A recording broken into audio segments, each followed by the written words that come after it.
I never imagined my own family would betray me like this, yet here I stand in the back of this suffocating courtroom, watching my father's face contort with rage as Mr. Jenkins reads grandfather's will.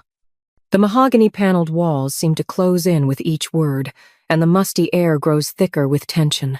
My cousin Sophie catches my eye from across the room, then quickly looks away. The Carter family ancestral home, including all contents and surrounding property, is hereby bequeathed to my granddaughter, Emma Carter. My heart pounds against my ribs. The room erupts in harsh whispers, a storm of disbelief and anger. Dad's neck flushes crimson as he whips around to glare at me. Uncle Jason grips his shoulder, but his own face betrays the same shock. This can't be right. Dad's voice cuts through the chaos. There must be some mistake. Mr. Jenkins adjusts his wire-rimmed glasses, unfazed. The will is quite clear, Mr. Carter. Your father was explicit in his wishes. I grip the back of the wooden bench, steadying myself. The room spins with fragments of memories, last summer's heated argument filtering through the study door as I stood frozen in the hallway. Grandfather's voice, usually so gentle, sharp with anger. I know what you're doing with the company, Robert. Did you think I wouldn't figure it out? Dad's response had been cold, calculated. You're an old man living in the past. Business isn't done your way anymore. Money laundering isn't business, Grandfather had shot back. It's criminal. The memory shifts to 3 months ago, just weeks before Grandfather's death. I'd found him in his study, surrounded by stacks of papers, his face gray with exhaustion. When I'd asked if he was okay, he'd gripped my hand with surprising strength. Promise me you'll protect it, Emma. The house, the legacy, all of it. Don't let them destroy everything I've built. I hadn't understood then. I do now. Emma. Dad's voice yanks me back to the present as he strides toward me, his expensive shoes clicking against the hardwood floor. We need to discuss this immediately. There's nothing to discuss. My voice comes out stronger than I feel. Grandfather made his choice. You don't understand what's at stake here.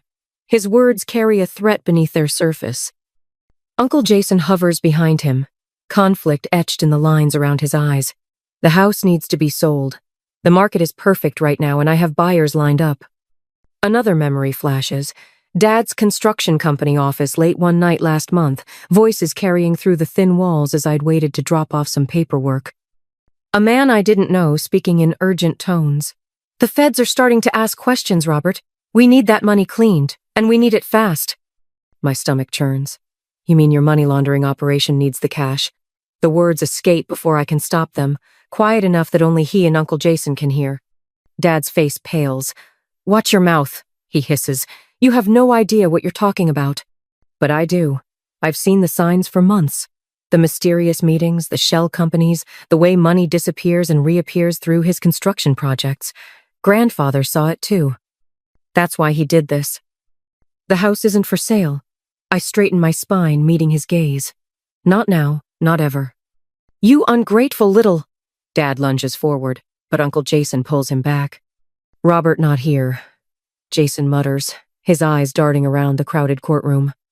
I step backward, my heel catching on the carpet. The other relatives watch with barely concealed interest, vultures waiting to see who'll draw blood first. The weight of their stares presses down on my shoulders. Miss Carter. Mr. Jenkins's voice cuts through the tension. There's one more stipulation. The property cannot be sold without your explicit written consent. Your grandfather was quite insistent on this point. Dad's jaw clenches so tight I can see the muscle jump. This isn't over, he growls, turning on his heel. Uncle Jason follows, but not before giving me one last look. Is it warning or sympathy in his eyes? I remain rooted to the spot as the room slowly empties, my mind racing. The house, grandfather's sanctuary, our family's legacy, he left it to me. Not to Dad, not to Uncle Jason, but to me. The responsibility settles heavy in my chest. As I gather my things, my hands trembling slightly, a question burns in my mind. How far will they go to seize what isn't theirs? The answer terrifies me, but I won't back down. Grandfather trusted me with this for a reason. Looking at the will in my hands, I know this is just the beginning. They won't stop until they get what they want, or until I stop them. And right now, I'm the only thing standing between them and everything Grandfather tried to protect. Tell me what you see. I lean forward in Olivia's office chair, my heart thundering as she examines the documents spread across her mahogany desk. The afternoon sun streams through floor-to-ceiling windows, catching dust motes that dance around us like tiny conspirators. Olivia adjusts her wire-rimmed glasses and holds the sale agreement under a digital scanner, her dark eyes narrowing. The pressure points are inconsistent. She taps the screen, zooming in on my supposed signature. See how the lines waver here? And here? She traces the air above two spots where the ink seems to hesitate. Your authentic signatures are more fluid. My stomach clenches as I compare the forged document to my driver's license signature. The forgery is too good. Someone spent serious money to make this happen. Dad's getting desperate. Desperate enough to commit fraud. Olivia's fingers fly across her keyboard, pulling up a digital analysis. Red markers highlight the discrepancies, damning evidence appearing in stark relief. This won't hold up in court. The house is still yours, Emma. Your grandfather made sure of that. A memory surfaces. Grandfather in his study, gripping my hand that last time. Promise me you'll protect it. Asterisk he knew. He must have known Dad would try something like this. Miss Martinez? Olivia's assistant appears in the doorway. Your 3 o'clock is here. Give me 5 minutes. Olivia gathers the documents into a folder, her movements precise and controlled. Emma, we have what we need to fight this. But you should know men like your father when they're backed into a corner. She lets the warning hang in the air. I nod, gathering my purse. I know. Thank you, Olivia. The cafe is nearly empty when I meet Sophie an hour later. She's chosen a corner table, far from the few other patrons. Her hands wrap around an untouched latte, knuckles white with tension. I got your text. She glances over her shoulder before continuing. About the forged documents? Dad's trying to force through a sale. I slide into the seat across from her, keeping my voice low. But that's not why I asked you here. I need to know what else you've seen, Sophie. What else you've heard. Color drains from her face. I shouldn't. Please. I reach across the table, stopping short of touching her trembling hands. You're the only one inside the company who might help me. I know you've noticed things. Sophie's eyes dart to the door again before she pulls out her phone. 2 weeks ago, I was working late. That Uncle Roberthy didn't know I was still there. I recorded this. She slides the phone across the table, an email displayed on the screen. My breath catches as I read. The message is coded, but clear enough. Timeline accelerated. Buyers expect clean transfer by end of month. Jay has arrangements in place for secondary processing asterisk. I is Uncle Jason. Sophie nods. There's more. Check the attachment. I open it, and my heart nearly stops. Account numbers. Shell companies. A complex web of transactions, all flowing through Dad's construction projects. The scale of it staggers me. Delete it, I whisper, pushing the phone back. Right now, and Sophie. I meet her eyes. Be careful, don't let them know you've seen this. She nods, fingers shaking as she erases the evidence. What are you going to do? I think of the house, of Grandfather's study filled with papers I haven't had time to go through, of his last desperate warning. There's something in the house, I say slowly, pieces clicking into place. Something he left for me to find. That's why Dad's pushing so hard to sell it now. Emma. Sophie's voice drops even lower. I got an email yesterday, anonymous. It said there's proof in the house, hidden somewhere. She swallows hard. Proof of everything. My mind races. Grandfather was meticulous, always 3 steps ahead. He wouldn't have left me defenseless against this. The house itself must hold the key evidence that could stop Dad's operation cold. I stand, my chair scraping against the floor. I have to go. Be careful, Sophie calls after me, fear threading through her words. Uncle Robert, he's not just desperate. He's dangerous. The drive home is a blur of strategy and memory. As darkness falls, I park in the garage and slip into the house through the kitchen door. The study waits upstairs, shadowy and still. Somewhere in this room, Grandfather left his final weapon against betrayal. I just have to find it. On a dusty shelf, his laptop sits untouched since his death. My hands tremble as I lift it, power it on. Sophie's warning echoes in my head. Asterisk, he's dangerous. Asterisk, but so is the truth, and somewhere in this house, that truth is waiting to be found. The anonymous email Sophie forwarded glows on the screen. I read it again, slower this time, parsing each cryptic line. Check the heart carved in the garden wall. Count 3 stones up, 2 across. The drawer that never opened he kept the key behind the loose brick. Asterisk. My pulse quickens. The carved heart, I remember it from childhood. Initials etched by some long-ago Carter. And grandfather's study drawer, the one he'd always kept locked. I'd assumed he'd taken its secrets to his grave. I grab a notepad, transcribing the message with trembling fingers. Each detail seems deliberately placed. A breadcrumb trail grandfather designed for me to follow. The carved heart would lead to the key, and the key.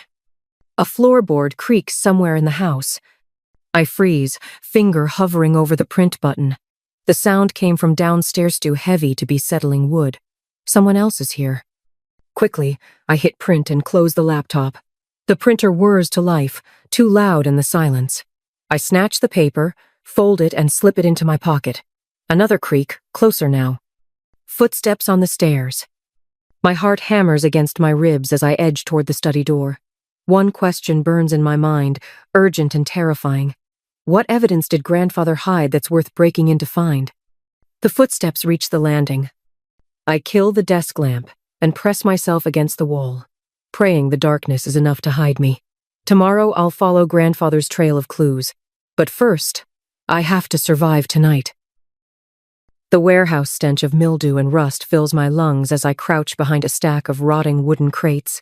Olivia and Sophie huddle beside me in the darkness, our breathing shallow and controlled. Through a gap in the crates, a slice of fluorescent light illuminates Dad's face as he paces the concrete floor 20 feet away. Even from here, I can see the sheen of sweat on his forehead. "Time's running out," he snaps at the shadows gathered around him. "The feds are breathing down our necks, and that little brat," the word twists like a knife in my chest, "is refusing to cooperate." A gravelly voice responds from the darkness. "You assured us this would be handled cleanly, Robert." The speaker steps into the light. Vincent Delgado, his expensive suit, a stark contrast to the decay surrounding us. Instead, we've got whispers of an investigation and a paper trail a mile long. My hand tightens around the small recording device in my pocket. Olivia touches my arm, a silent reminder to stay still. "I can fix this," Dad insists, but there's a tremor in his voice I've never heard before. "The house sale will cover everything once it's done." "And how exactly do you plan to make that happen?" Vincent's words drip with menace. "Your daughter holds the keys now, doesn't she?" A muscle twitches in Dad's jaw. "Leave Emma to me. I've got the documents ready. With or without her cooperation, that sale is happening within 48 hours. Sophie stiffens beside me. I don't need to see her face to know what she's thinking. The same thing I am. Forged papers. He's planning to fake my consent. The meeting continues, voices growing more heated as they discuss shell companies and offshore accounts. Each word is another nail in the coffin of the man I thought my father was. Olivia's surveillance equipment captures it all, but the real evidence is branded into my memory. The casual way they discuss fraud, the calculated plans to steal what's rightfully mine. Later, in our makeshift command center, an abandoned office space 3 blocks away, Olivia sorts through the intercepted communications while Sophie paces nervously behind her desk. "He's moving faster than we thought," Olivia says, fingers flying over her keyboard. "Look at these timestamps. The sale documents are already being processed." I lean over her shoulder, scanning the decoded messages. "How long do we have?" "Hours, maybe." She points to a string of encrypted text. "They've got a buyer lined up for tomorrow morning once those papers are filed." "We can't let that happen." My voice is steel, surprising even me. Grandfather trusted me to protect this legacy. I won't let them destroy everything he built. Sophie stops pacing. "Emma, maybe we should talk to Uncle Robert first. Try to reason with him." The memory of his face in the warehouse, cold, calculating, already planning to forge my signature, hardens my resolve. He's had his chance to do the right thing. Now it's time for a different approach. 20 minutes later, I stand in grandfather's study, the weight of generations pressing down through the darkness. The house creaks around me, familiar sounds that used to bring comfort. Now they feel like warnings. The door opens. Dad's silhouette fills the frame, his shoulders tight with barely contained rage. "You wanted to see me?"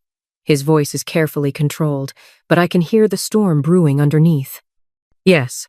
I move to grandfather's desk, place my hands on its worn surface. We need to talk about the forged documents you're planning to file tomorrow morning. The silence stretches between us, thick with decades of lies. Through the study window, storm clouds gather on the horizon, echoing the darkness in my father's eyes. You have no idea what you're talking about. But there's a flicker of something in his expression. Fear, maybe. Or recognition that his carefully constructed world is beginning to crumble. Don't I? I reach into my pocket, withdraw the recording device. Would you like to hear what Vincent Delgado had to say about it? All color drains from his face. Behind him, Uncle Jason appears in the doorway, his expression caught between loyalty and dawning horror as the truth of our family's corruption finally comes into focus. You stupid girl. Dad's voice trembles with fury. Do you have any idea what you've done? The people you're dealing with are criminals? The word rings through the study. Like you? He lunges forward, hands slamming onto the desk between us. Everything I've done has been for this family. Number. The certainty in my voice stops him cold. Everything you've done has been for yourself. The money laundering, the fraud. You're destroying everything grandfather built. Uncle Jason steps forward, his face ashen. Robert, maybe we should. Stay out of this. Dad whirls on him. Unless you want them looking into your involvement too. The threat hangs in the air, but something has shifted in Uncle Jason's eyes. I see the moment his loyalty fractures, splintering under the weight of too many lies. After they leave, Dad's threats still echoing off the wood-paneled walls, I sink into grandfather's chair, exhausted. Sophie and Olivia hover nearby, their presence a silent comfort as I process what just happened. But something catches my eye, a slight irregularity in the bookshelf behind the desk. Standing, I run my fingers along the spine of the old leather-bound books. There, a gap, almost invisible unless you're looking for it. My heart pounds as I carefully remove the loose panel. Inside the hidden compartment, a weathered journal rests atop a stack of documents. My hands shake as I lift it out, recognizing grandfather's precise handwriting. The first page reads like a confession, a record of everything he discovered about Dad's illegal operations. Emma? Sophie's voice is barely a whisper. What is it? I clutch the journal to my chest, mind racing with the possibilities this evidence represents. It's exactly what we need, my voice catches. Grandfather knew. He knew everything, and he left us the proof to stop them. The study falls silent except for the distant rumble of thunder. In my hands, the weight of the journal feels like both a burden and a weapon. The question isn't just what secrets these pages contain, it's how far I'm willing to go to use them. The crystal chandeliers of the Riverside Conference Hall cast dancing shadows across the faces of Metro City's elite. I adjust my grip on grandfather's leather-bound journal, its presence in my clutch bag both a comfort and a weapon. Across the room, Olivia Martinez catches my eye and gives an almost imperceptible nod. Everything is in place. Ladies and gentlemen, Dad's voice carries across the crowded hall, smooth as aged whiskey. It gives me great pleasure to announce the sale of the historic Carter estate to distinguished developer Ethan Reynolds. My heart pounds against my ribs as Reynolds steps forward, his custom Italian suit and perfectly coiffed silver hair screaming old money. But I know better. 3 days of digging through grandfather's records revealed the truth about Reynolds' empire of shell companies and laundered funds. The Carter estate has been in our family for generations, Dad continues, his rehearsed speech dripping with false sentiment. While change is never easy, neither is fraud. My voice cuts through the murmuring crowd like a blade. Every head turns as I step forward, grandfather's journal clutched in my trembling hands. Or money laundering, for that matter. Dad's practiced smile falters for just a fraction of a second. Emma, sweetheart, this isn't the time or place for. Actually, it's exactly the time. I open the journal to a marked page, my voice steadier than my racing pulse. Would you like me to read what grandfather wrote about your creative accounting practices? Or should we skip straight to the forged documents you used to try and circumvent his will? The crowd's whispers grow louder. Reynolds takes a step back from Dad, his carefully maintained facade cracking. From her corner, Olivia pulls out her phone, no doubt alerting our contacts in law enforcement. You ungrateful little. Dad starts forward, but freezes as Sophie emerges from the crowd, a USB drive held high. "The encrypted emails are all here," Sophie announces, her voice shaking but determined. "Every transaction, every shell company, every penny laundered through the construction projects." The room erupts in chaos. I catch fragments of shocked conversations, Carter construction, federal investigation. All this time. Dad's neck flushes crimson as his criminal associates begin to edge away, distancing themselves from the impending fallout. Uncle Jason hovers uncertainly at the edge of the crowd, conflict etched in every line of his face. "You have no idea what you're doing," Dad snarls, closing the distance between us. "The people I'm involved with are currently being investigated by the FBI. I cut in, keeping my voice low. "Did you really think Grandfather wouldn't leave evidence? That he wouldn't protect his legacy?" A phone rings, cutting through the tension. Olivia answers, her face lighting up with grim satisfaction. "Detective Hayes," she says, loud enough for those nearby to hear. "Yes, we're all still here at Riverside Conference Hall. You're 5 minutes out? Perfect." The color drains from Dad's face. He looks around wildly, but his allies have already begun to scatter. Reynolds is nowhere to be seen. Even Uncle Jason has disappeared into the crowd. I grip the journal tighter, feeling the weight of Grandfather's trust, of his faith in me. The tide of power has turned just as he planned, just as I promised him it would. "It's over, Dad," I say softly, watching his empire crumble in real time. "Grandfather knew what you were doing with the company. He made sure I would have everything I needed to stop you." Across the room, I catch glimpses of dark suits and badges as law enforcement begins to filter in through the side entrances. Dad sees them too. His face contorts with a mixture of rage and fear that makes him look like a stranger. "This isn't over," he growls, but the threat in his voice rings hollow now. I think of the house, Grandfather's sanctuary, our family's true legacy. Not a fortress for laundered money or a pawn in Dad's schemes, but a home built on integrity and trust. Everything Grandfather fought to protect, everything he entrusted to me. "You're right," I say, standing my ground as Detective Hayes approaches. "For you, it's just beginning." The courtroom buzzes with whispers as Dad strides toward the podium, his Armani suit a sharp contrast to his unraveling composure. Camera flashes punctuate the tension like lightning before a storm. I grip the edge of the wooden table, steadying myself as his words slice through the air. "My daughter is young, naive. His voice carries that familiar, patronizing tone that used to make me shrink into myself. Not anymore. She doesn't understand the complexities of business, of family legacy. If she continues down this path making these wild accusations," he turns to face me directly, eyes glinting with barely contained rage. "There will be consequences that can't be undone." The threat hangs heavy in the air. A reporter's pen scratches against paper somewhere behind me. I catch Sophie's eye across the room. She gives me the slightest nod, and something in my chest steadies. "I have evidence," Dad continues, "of certain indiscretions that would be devastating if made public. Emma, please." His voice softens, dripping with false concern. "Don't force my hand." Olivia Martinez, my attorney, shifts beside me. We've prepared for this moment, anticipated every move. The weight of Grandfather's journal presses against my side where it's tucked into my briefcase, along with the stack of financial records that will shatter Dad's carefully constructed facade. I stand, and the room falls silent. "You're right about one thing," I say, my voice carrying clear and strong. "I am your daughter. Which means I learned from the best about keeping receipts." Olivia steps forward, nodding to the court clerk.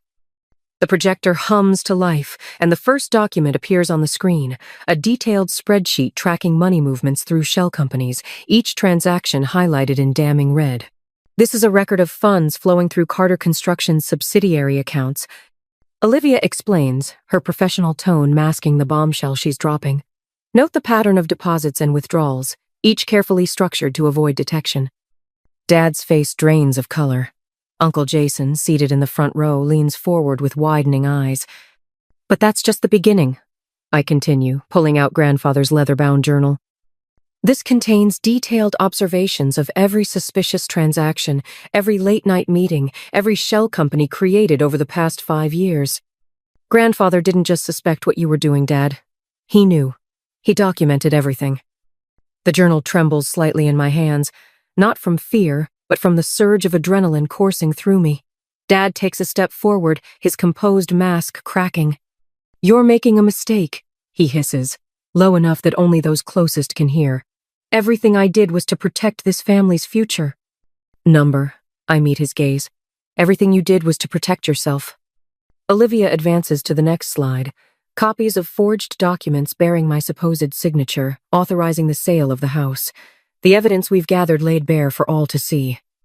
Gasps ripple through the courtroom as she methodically explains each piece.